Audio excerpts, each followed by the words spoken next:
все знают, что Ахсар Чекаев — это явление в нашей культуре и политике. Ахсар Чекаев — это Бонварон, это Адамун Нахас.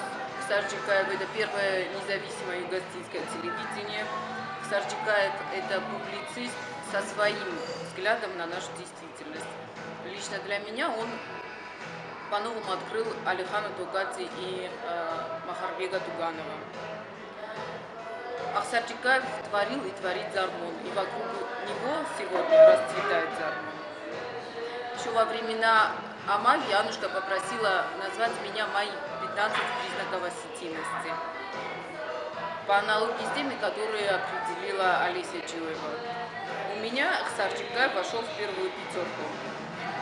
И сейчас, когда я нахожусь, как говорится, в эмиграции, я еще глубже утвердилась в этом мнении.